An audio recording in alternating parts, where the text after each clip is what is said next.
everybody. It's your friendly neighborhood financial aid director, Mary Jean Sullivan. Welcome to this year's virtual edition of the FAFSA and Financial Aid Workshop. Okay, just so that you know, I am leaving financial aid in Hollins University in December to pursue an exciting new career. I'm either going to be a school librarian or a school teacher. So maybe I'll be running into some of you. I hope so, because I'll miss you in the near future. But we do have a new incoming financial aid director. She's actually already working at Hollins, and her name is Autumn Nordstrom. And she does plan to continue to offer these workshops every year, so not to worry, they will continue on. And if you want to reach out to Autumn, her email address is nordstrom@hollins.edu. So please reach out to her. She's super nice. Just real quick, I wanted you to know that Hollins University's test optional policy is now permanent. We still have many students continuing to take the SAT or ACT, but it's not required for admission. It's not required for any merit-based scholarships. Really, everyone is treated the same whether they take the test or not here. Now, when I gave this presentation last Friday at the Vinton Library for the people who attended in person, I had some people tell me that some schools that are test optional require the test for merit-based scholarship.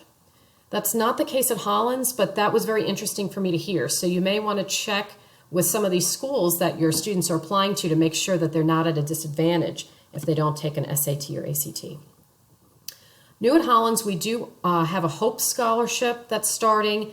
It basically allows some students who are local to attend Hollins tuition-free, debt-free. That's very exciting.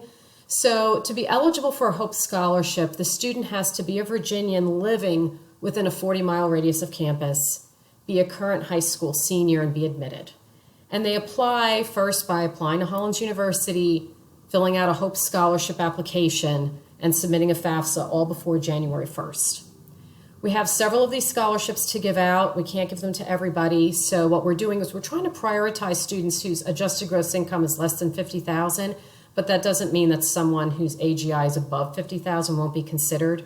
If you want to learn more about these full tuition scholarships, which would hopefully allow someone to attend college for 4 years debt-free, just go to hope.hollins.edu. And just a reminder that we are ranked by Princeton Review as the number 8 best college theater in the nation. So feel free to tell your theater students about us. And we're also ranked by Princeton Review as the 5th best alumni network in the nation and the 12th best school for internships in the nation. And if you're wondering what those students are doing, every year we have different traditions, and that's Tinker Day, where everybody dresses up in costumes and hikes up Tinker Mountain and then eats chocolate cake and chicken and they do skits and stuff. It's kind of fun. So we're a bunch of happy people here at Hollins. Someone last year asked me, I believe it was Franklin County High School, to create a 15-minute short FAFSA video on YouTube, which I did. And thank you for the suggestion, because I've gotten over 6,300 views already. I just filmed the new version. It's on YouTube. Here's the link. I'll send it in the email as well, but feel free to share this with anybody. Or if you had my old FAFSA video posted, replace it with this new version. All right, we're going to dive into the FAFSA first. There's a really, my suggestion for all of you, and I do this myself, is I always print out the PDF FAFSA. This link here was for the draft FAFSA, but really it wasn't the draft, it was the real one. But the great thing about printing off a paper FAFSA is it has the instructions with it. And it's so helpful. I refer to it all the time. So when you have those questions like, oh, where does the 529 college savings plan go? Or is this person independent? Or, any of those questions, I just pull this out. It's like a little reference guide for me. So I really highly recommend that you go ahead and just pull this down. You could probably just Google 2022-23 FAFSA on, and then just, print it right from there. But I think that's really helpful. So that's one piece of advice. As a reminder, when you're telling students about the FAFSA, it's always good to mention that there's also a Spanish version that can be very helpful. People may not realize that there's both English and Spanish versions. And the website has been fafsa.gov for a while now. Just so you know, it does redirect to studentaid.gov/ several words. But it's a lot easier sometimes in publications to put fafsa.gov. The redirect does work, but if you're going to actually have a link, you may want to use the formal studentaid.gov link. I just kind of want to bring that to your attention. It's also good to promote the My Student Aid free app, which is available for Apple and Android devices. It's really easy when people are filling it out on their cell phone. And also to mention that there is that toll-free help hotline, the 1-800-4FIT-AID, and a website, studentaid.gov, help for filling out the FAFSA. Having those kinds of resources available to someone who's filling out the FAFSA may make them feel a little bit more secure. Also just encouraging them that it's not as hard as it seems.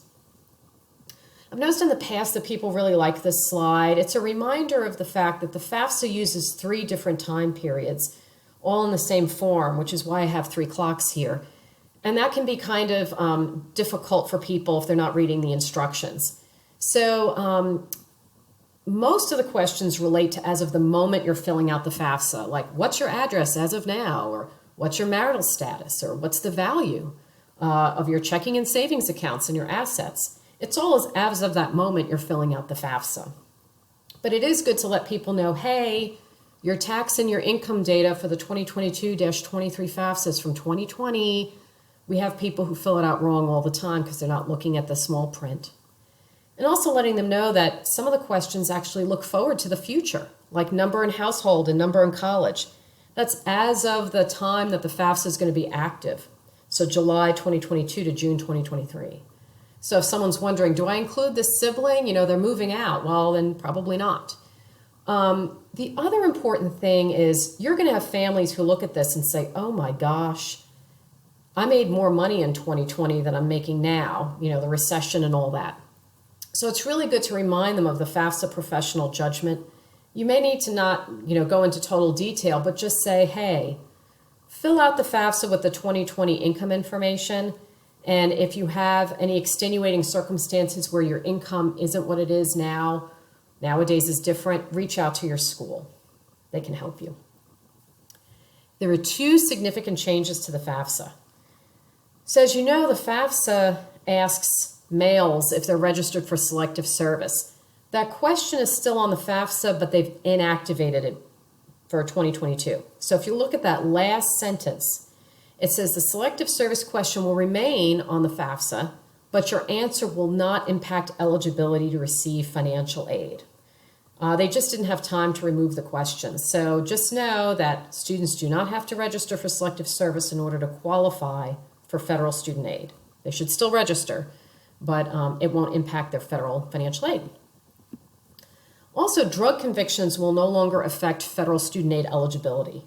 So as students complete the FAFSA form, they're going to be asked whether they had a drug conviction for an offense that occurred while they were receiving federal student aid. So this really is more helpful to our community college folks watching this right now. But if the answer is yes, the questions aren't going to impact the student's eligibility. So that's a major change as well. The other question I get asked a lot about is, well, is this person's citizenship status, does it qualify them for federal aid or not? Should they fill out the FAFSA or not? If you go to fsapartners.ed.gov/knowledge-center, you can find the Federal Student Aid Handbook. And it actually has the most amazing, it's so well written, the most amazing section on student eligibility and citizenship, where it actually gives you pictures of citizenship documents and it tells you yes or no and gives you information. It's fantastic. So go to that website, search for the Federal Student Aid Handbook, look for the student eligibility and citizenship section. You should be able to find it pretty easily. But I just wanted to summarize that if someone is a U.S. citizen or a permanent resident or a conditional permanent resident, for example, they have a green card, they're eligible for federal aid. But there are also some other students that are too. If they're refugees, parolees, and asylees, and they have the appropriate stamps or documentation on their citizenship documentation, then they should be eligible for federal aid. Battered immigrants protected against the Violence Against Women Act, which even can protect men, may be eligible, as are victims of human trafficking. Sometimes we have to do some additional verification steps, but there's a lot of different students who are eligible for federal student aid. Unfortunately, our DACA students, those are the ones who came into the country illegally as children, DACA stands for Deferred Action for Childhood Arrivals. They are still not eligible for federal aid, unfortunately. The good news, if you continue to watch this part 2 of this presentation, is they are going to be eligible for state financial aid coming up. Woo, that's pretty exciting. If someone has a non-immigrant visa, like a student visa or any of those visas there, they're not eligible. If someone has an employment authorization card and let's say a social security card and a Virginia driver's license, that doesn't mean they're eligible. Non-citizens can have all of those cards. And if someone has a letter that says it's a notice of approval to apply for permanent residence, it'll have a code like I-171 or I-464, all these federal codes. Nope, sorry, not eligible yet. So I hope a chart like this can help you, as well as the Federal Student Aid Guide. All right, so you're going to want to promote the FSA user ID and password as step 1 in filling out the FAFSA, and that's the website where they can sign up, just because that's the most difficult step in my opinion. Just kind of, sometimes it can take time. And just reminding your families, hey, the student needs one and a parent needs their own. They should each apply for their own. They should not be applying for one another, because a lot of times someone will use the same email address or their own or somebody else's email address or a different cell phone number. And if the student doesn't write down their ID or password or gets locked out, it makes it really, really difficult for them to reestablish that password, because it's sending the authorization to the wrong email or cell phone number. So that's why they should really write these down and not create them for someone else. Of course, no one listens to us, but that's okay.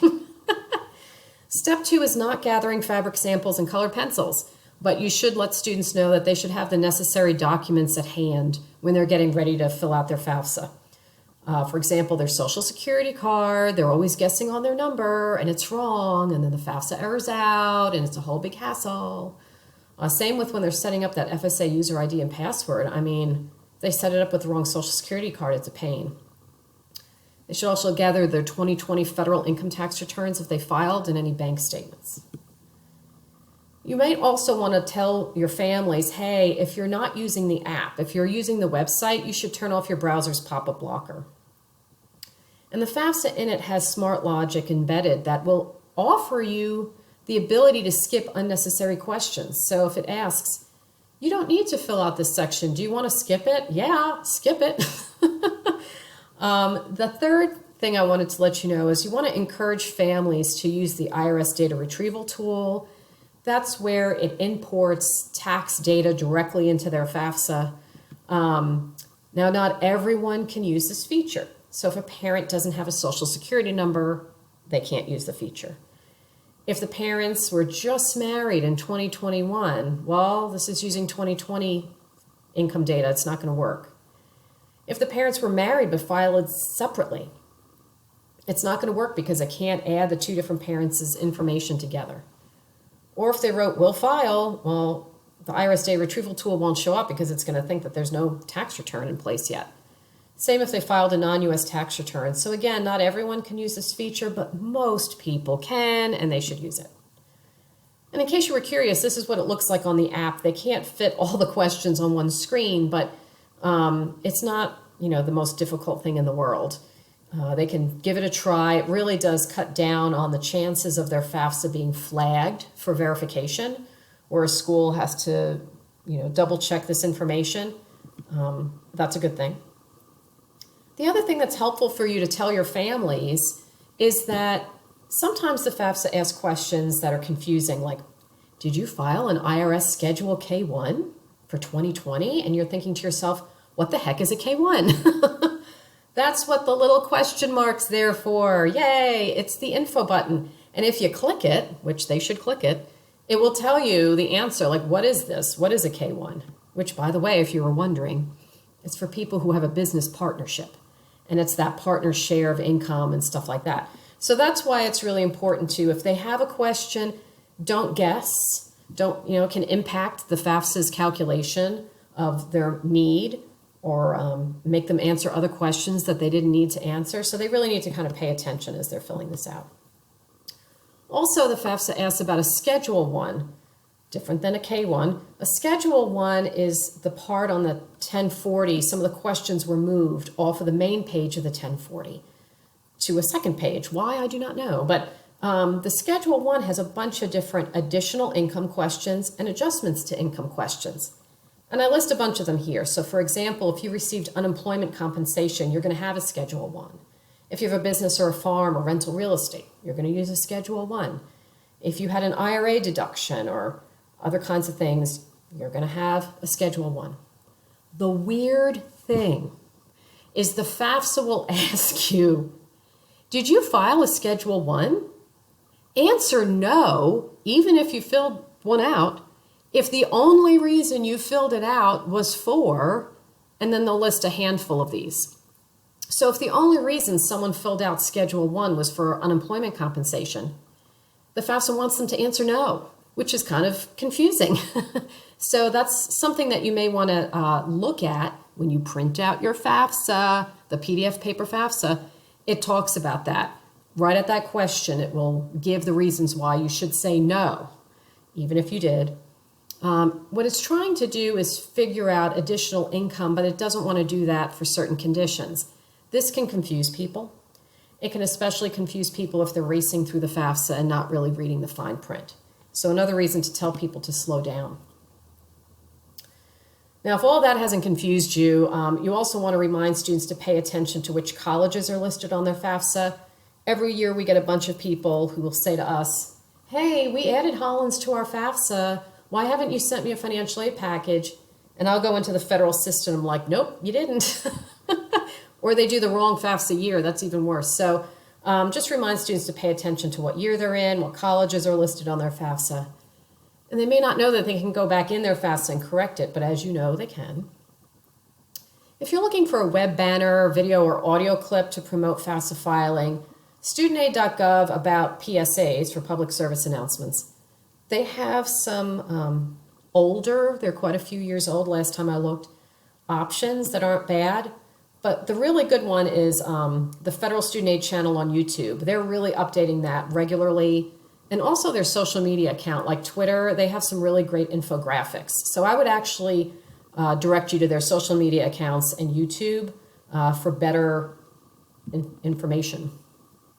Okay, if you're still with me, it's okay if you need to pause and go get a glass of water or something. But if you're still with me, yay. Okay, you know how it is. We have all these students who want to know, do I have to include my parents? Well, the question is, most unmarried undergraduates under the age of, I can't remember if it's 24 or 22, need to include their parent information.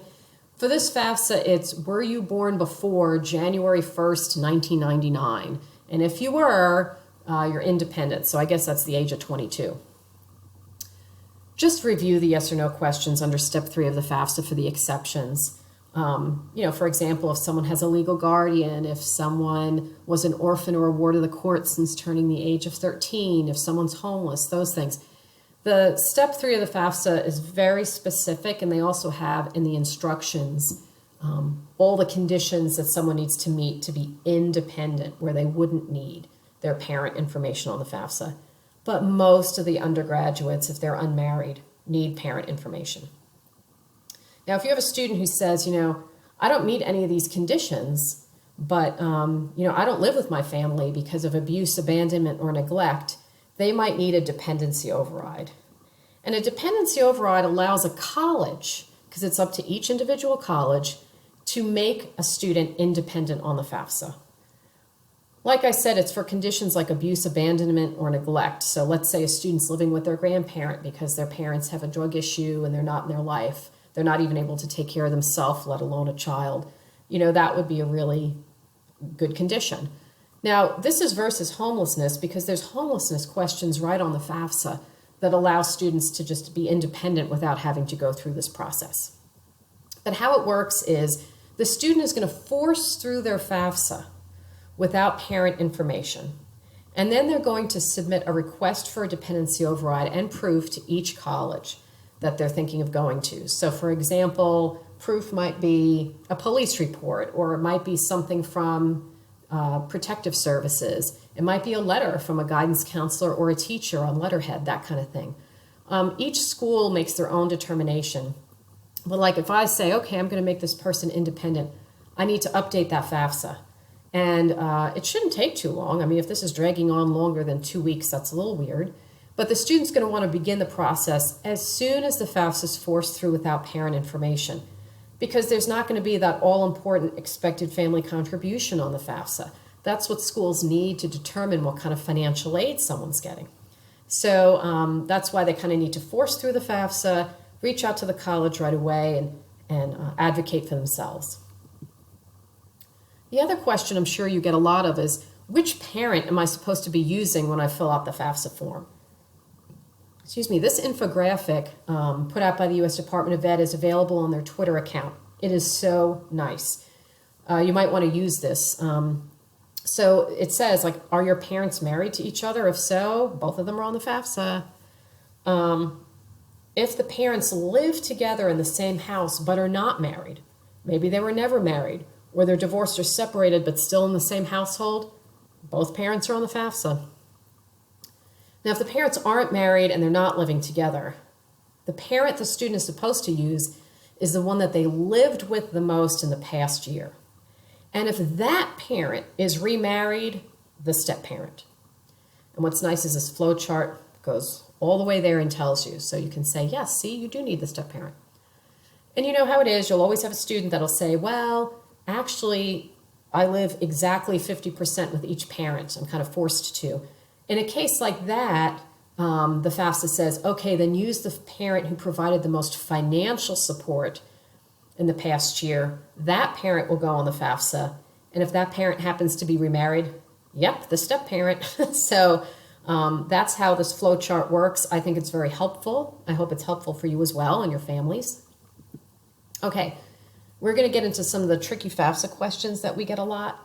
So when someone says, well, neither parent has a social security number and they can't qualify for one because of their citizenship status, what do I do to fill out the FAFSA?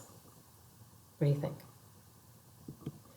So the student can get their own FSA user ID and password because they'll have a social security number. They have to have one. The student can't fill out a FAFSA without a social of their own.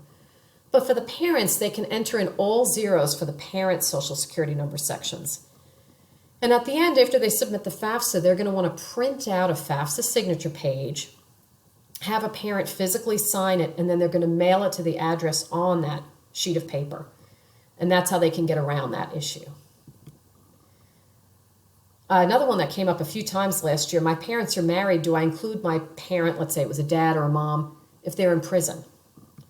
And the answer is yes. In this case, if it was the dad would be included because a temporary separation, because one parent is incarcerated, is not considered to be a separation for FAFSA purposes. So that's good to know. The student might say to you, hey, am I independent because I'm pregnant or I have a small child? And the answer is maybe, maybe not. I mean, if the student is not living at home and they're financially supporting themselves and the child at least 50%, then they would be independent. But if the student's living at home and they're really not working very much, then they would be dependent, because they're not able to say, yeah, I financially support myself and my child.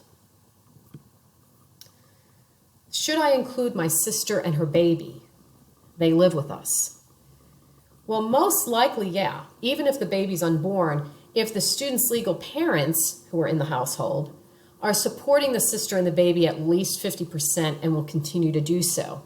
So remember, household size involves the time frame of when the FAFSA is active, when that student's in college. So if the sister's about to move out, then the answer would be no. So it really depends on the time frame and the financial support. The FAFSA mentions a dislocated worker. What is that? Well, you're going to want to get that FAFSA instruction, the PDF FAFSA, and look on the instruction side on page 10. It defines all the different ways that someone's a dislocated worker. And it's important for people to know what that is because it can help maybe lower their expected family contribution and help that person qualify potentially for a federal Pell Grant. Because if someone is a dislocated worker, they want to kind of shield and not look at the assets in many cases. So it is an important question, so people don't want to skip it. All right, at this point, we're going to take a quick break. I'm going to do a different video, which is all about federal and state updates. I know that this is a lot of information to kind of take all at once. My recommendation is that you read over the FAFSA and then maybe rewatch this video if you have questions, or reach out to me if you have questions. I know at our in-person session we had a lot of really great questions come up. So if you're wondering about something, just please reach out to me. You have my email. But I hope that this is at least a helpful reminder of how the FAFSA works. Like I said, this next presentation that I'm going to be giving on a separate video is going to be all the federal and state aid updates, and also changes that are coming up to the FAFSA in the next couple of years. So I hope this is helpful.